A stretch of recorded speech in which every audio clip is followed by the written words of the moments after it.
So let's get to our next segment, and that's the self-observation meditation. So for those who don't know how to do the self-observation meditation, so let me describe it real quick. It's basically the goal of this is separating ourselves from our thoughts so that we become a third person looking into our mind, into our mind activity, and acknowledge, notice all these thoughts that are happening, flowing in our minds. Okay? In order to do that, we need to have an anchor.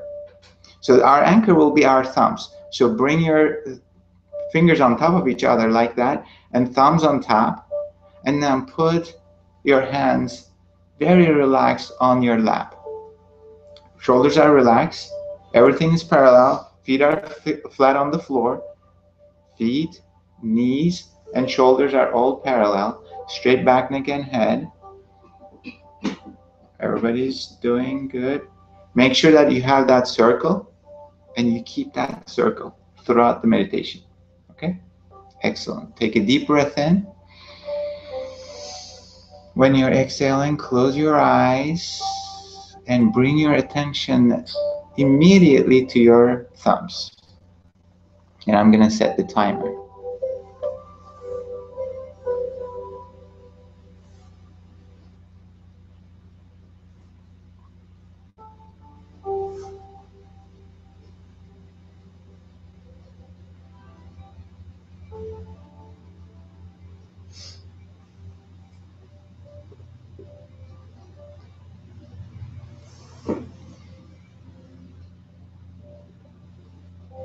Your attentive mind wants to keep your focus on your thumbs, but your thoughts want your attention. So they pull your attention away from your thumbs into your thoughts, into the images, the situations of the day, conversations you had, or maybe some plans for tomorrow, for tonight.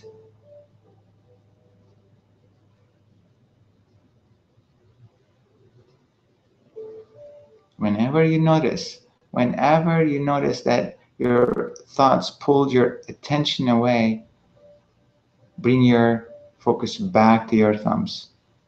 Observe the thoughts, notice the thoughts, notice where your attention is, and then come back to your thumbs.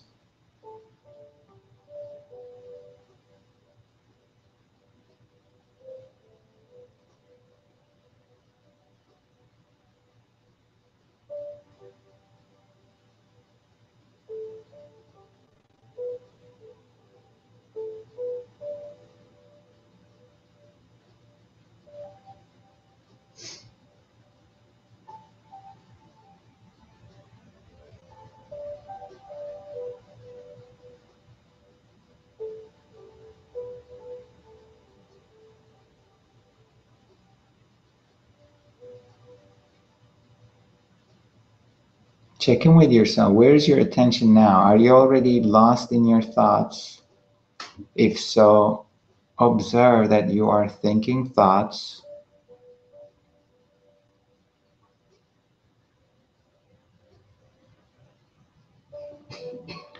Notice what kind of thoughts are going through your mind without any judgment, without any labels. Just notice, just acknowledge that you are thinking a thought.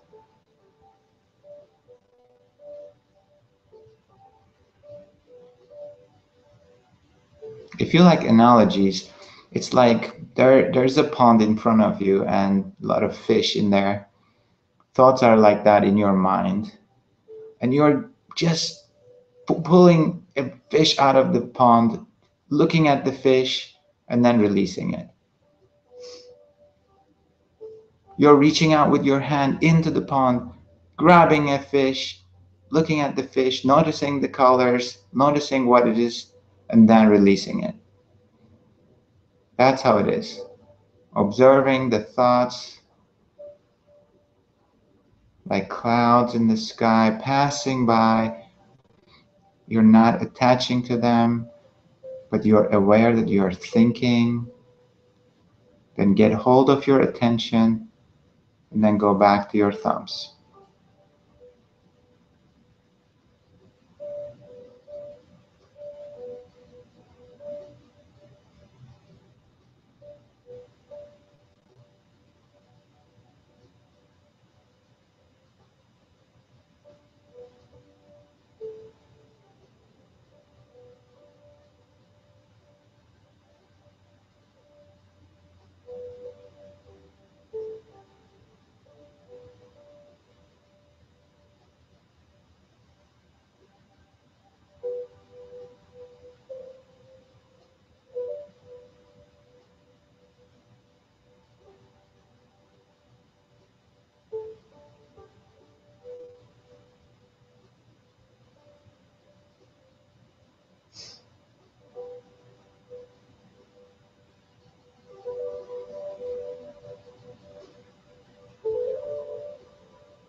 Keep coming back to your thumbs. Whenever you find yourself in your thoughts, observe the thought.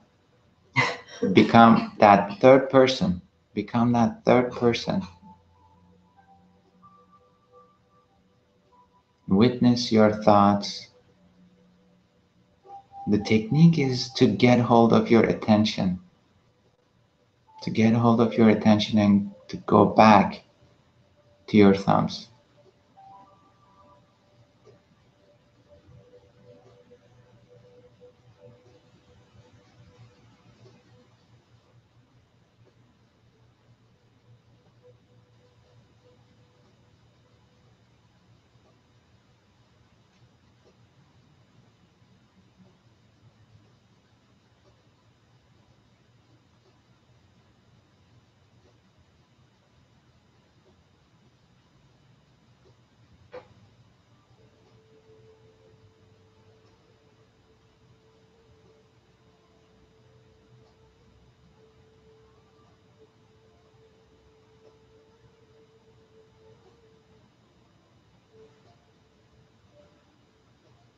Again, observe your thoughts. Keep observing.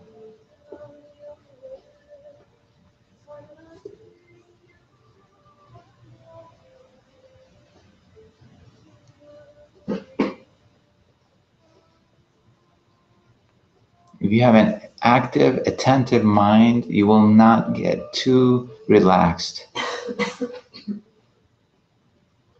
So there are two polarities in this self-observation meditation. One is your mind is too active.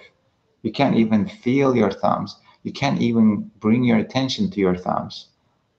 Usually that's what happens to beginners because the mind is so powerful. One thought after another, you have no control over your attention. It just gets pulled in. And the other polarity of that is you are too relaxed. So you can stay on your thumbs a little longer, and all of a sudden you start to relax more.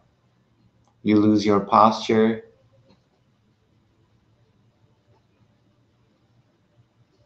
Your hands collapse.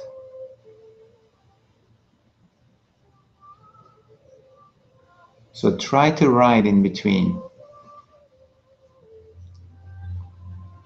Try to keep a firm posture, a very attentive mind. Come back to your thumbs. Come back to your thumbs. This is a lifesaver. This meditation is a lifesaver because you are now taking the control back to your hands rather than giving it to your subconscious and your automatic reactions.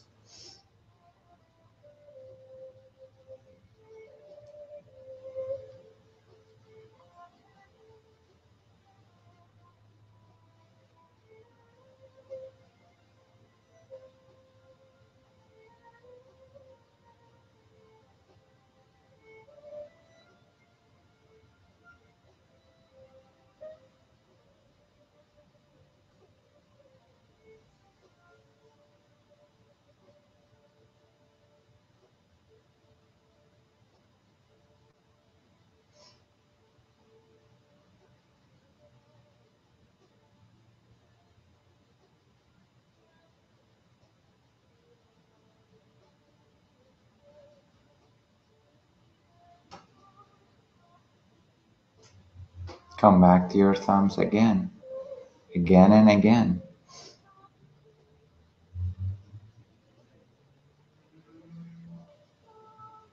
Catch a thought, notice the thought, and come back to thumbs as you release the thought.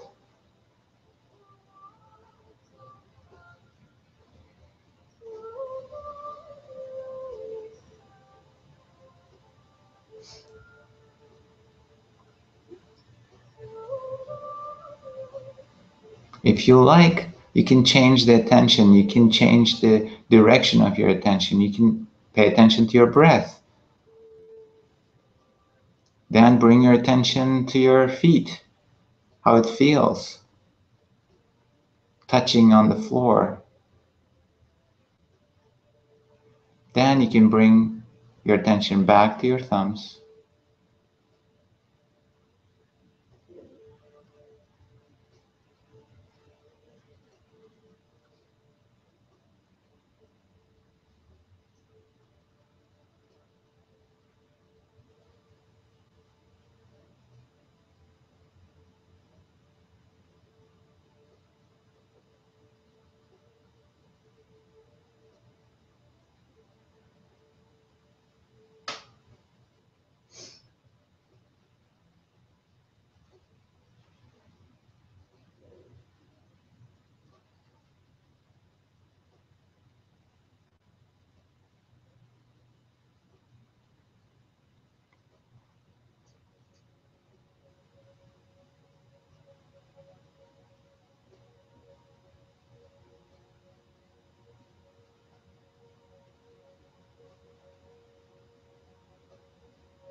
Observe your thoughts, your mind activity, sensations in your body.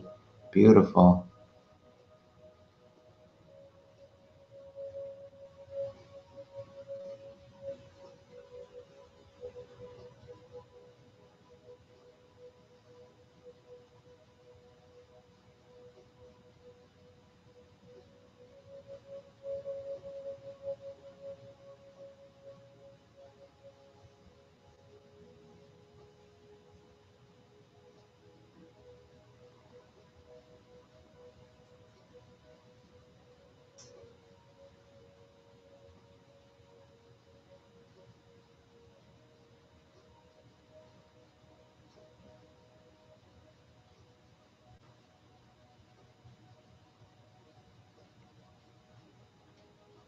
Be a little more patient and come back to your thumbs.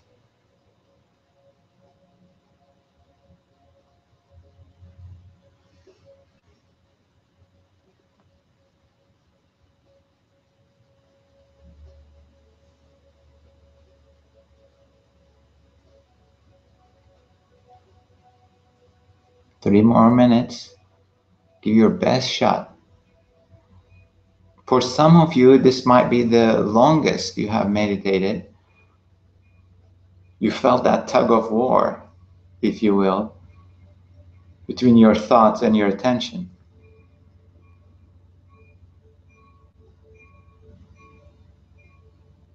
Your thoughts pulled you away. You didn't have any control over your attention. Slowly getting hold of your attention and winning that tug of war from your mind, from your thoughts, and insisting that you are going to keep your attention and focus on your thumbs. Let's do it. 2 more minutes. 2 more minutes. You can do it. 2 more minutes. Keep your focus as long as you can on your thumbs.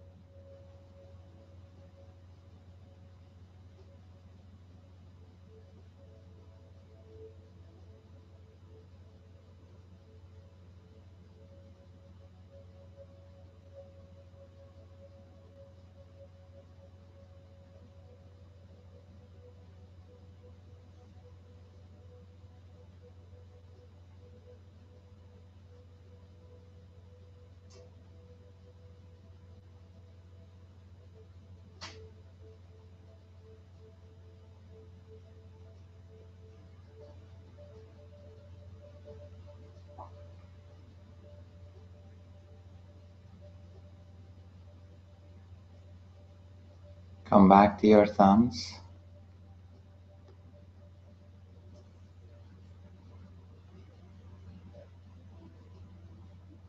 30 more seconds.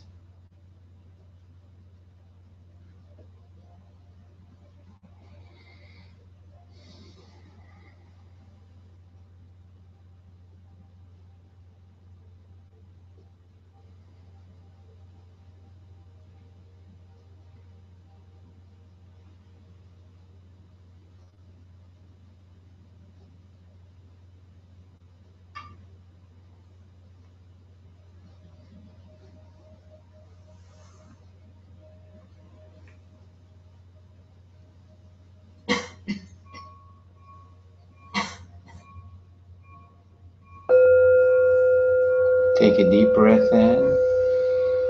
When you're exhaling, release your thumbs. Rest your hands on your thighs, relaxed.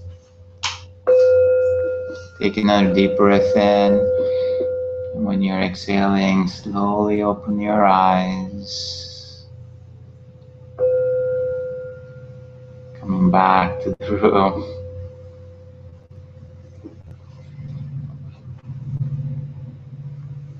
How did it go? Good? Who did this first time?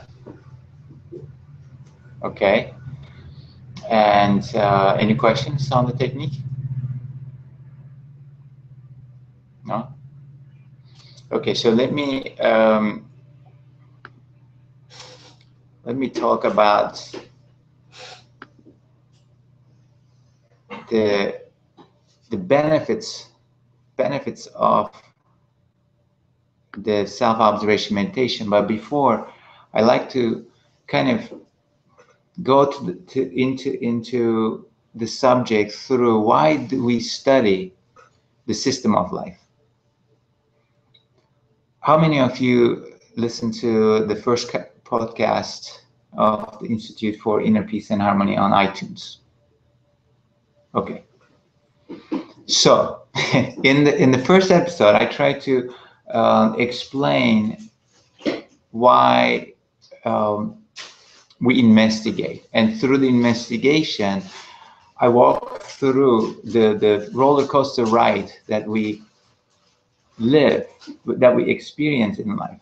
Because when you have a great experience and you're feeling happy, you're feeling up, let's say you just got promoted, you're feeling extremely happy, and then you come home, you get into an argument with your spouse, with your significant other, you feel down. You have a great morning, you had a great breakfast with your family, you're rushing to work, and a driver cuts you off, right? And then boom, again, you lose that energy of happiness, and the life goes on like that, up and down, up and down, up and down. So when I left finance, I kind of looked at it and say, you know what? Everybody lives through these emotional roller coasters. We are always in this roller coaster ride. Why is that? What is going on? So in the first episode, I tried to bring this cycle of trigger events. You get triggered, you put it in interpretation to the situation, then your emotional reaction follows that interpretation, the way you interpreted the trigger event, and then you put your defensive actions, the aggression or passive aggressive or passive actions, reactions to the trigger event. So we all experience that.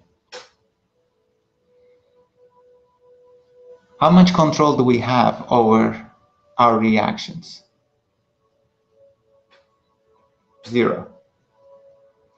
As long as we are unconscious, we're in the control of our subconscious, and we act according to our programming.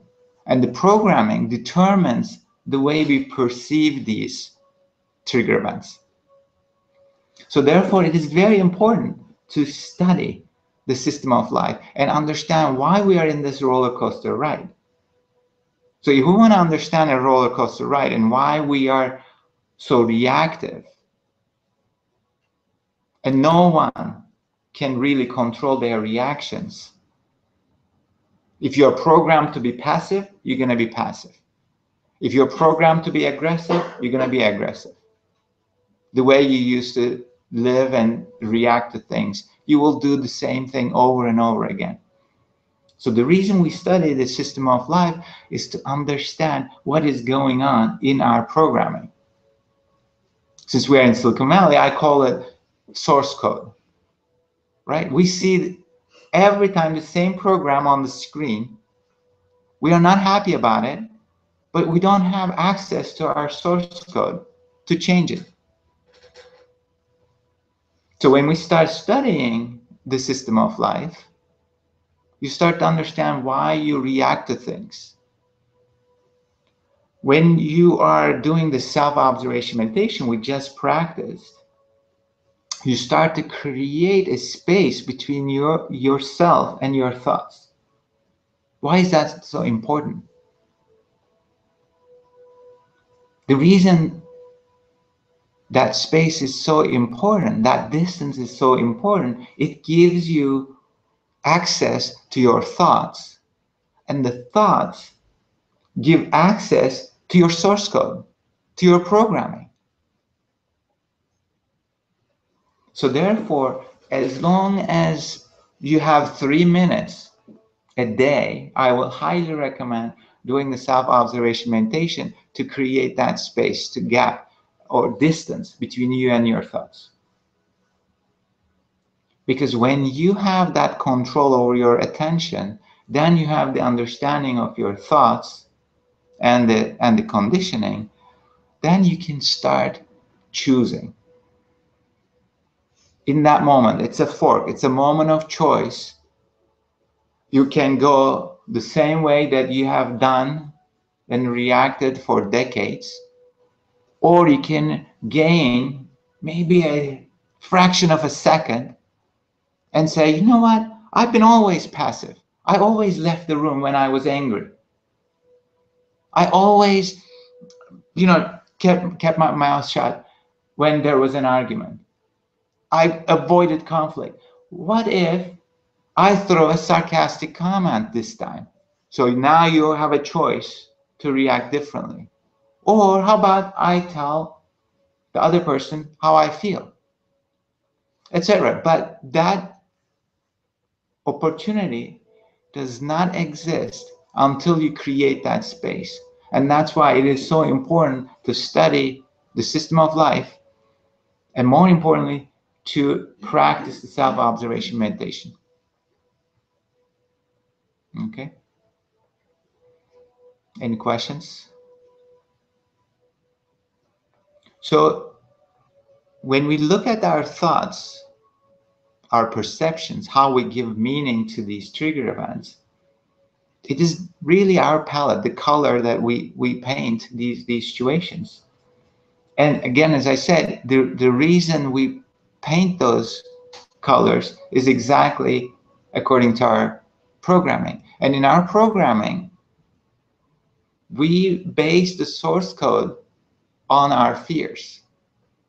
So if I have a fear of not being recognized because my dad never acknowledged my accomplishments, and I try to accomplish more, I try to succeed more, he turned his attention away. Or I come with, I came home one day, let's say, with a great, hey, I won the race, and it was just, 1500. It was this toughest race at school. I won the, school record. I came first. And he goes like, yeah, let's prepare the dinner. Like totally ignoring. Then I build this fear of not being recognized, and every action I do is for recognition.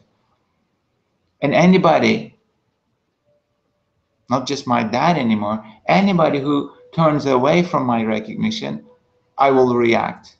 However I reacted. Maybe I went to a room and searched on the internet, or later on I started drinking, or watched TV, or ran for around the block. However I reacted, I will do the same thing. I will withdraw, I will maybe get angry, So that cycle will continue until I realize in that space that I create through self-observation that, oh, I have this fear of not being recognized. Then certain options start to appear. So I will highly recommend practicing the self-observation meditation. Every day, 3 hours, 3 minutes right after you wake up. That's the best time. You're fresh. Your mind is less busy. Okay?